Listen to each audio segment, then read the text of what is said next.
जो बोलना है बोलिए सर जी, लेकिन हमरे बाबूजी के विषय में कुछ मत बोलिए। उनका इसमें कोई लेना देना नहीं है। जज साहब, जैसा मैंने पहले भी कहा है कि ये केस इस बारे में है ही नहीं। ये केस इस बारे में है कि झनक को जलाकर मारने की कोशिश की गई थी या नहीं, या ये केवल एक हादसा था। मैं घोष जी से भी अनुरोध करूंगा कि इधर उधर की बातों में केस को ना भटकाकर मेन मुद्दे पर आए। Objection sustain. आप बैठे। बिल्कुल जज साहब, मैं इस केस पर रोशनी डालते हुए ये जरूर कहना चाहूंगा कि मेरे क्लाइंट मिस्टर अनिरुद्ध बोस, जिनके ऊपर इतने झूठे और बेबुनियाद इल्जाम लगे हैं, सब बेकार है, बकवास है। भला ऐसा क्यों करेंगे?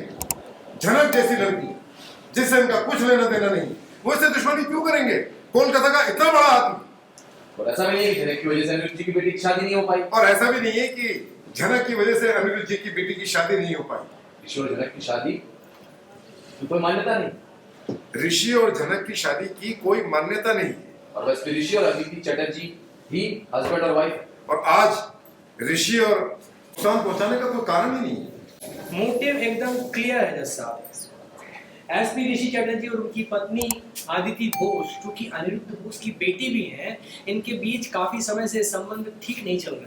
लो, झनक क्योंकि इनके घर पर रहती हैं और पास्ट में इनके रिलेशंस भी रहे हैं, आदिति ये बात बर्दाश्त नहीं कर पाती थी, तो ये नहीं चाहती थी कि झनक इनके घर पर रहे। आदिति को ये बिल्कुल भी गवारा नहीं था कि झनक इनके घर पर रहे। ये बात बर्दाश्त ही नहीं कर पाती थी। ऑब्जेक्शन माय लॉर्ड, ये बात बिल्कुल सही नहीं है। बल्कि इनफैक्ट अदिति ने इसको सपोर्ट किया है। इसे हॉस्टल से निकाल देने के बाद वो अपने घर लेकर आई, इसे अपनी छोटी बहन की तरह ट्रीट किया, जिसकी हकदार बिल्कुल नहीं है। इसे उस घर में वो सम्मान, वो इज्जत दी, जिसकी हकदार बिल्कुल नहीं है। चटर्जी हाउस के बहुत से लोग यहाँ मौजूद हैं, जिन्हें मैं एक एक करके जज साहब विटनेस बॉक्स में बुलाना चाहता हूं।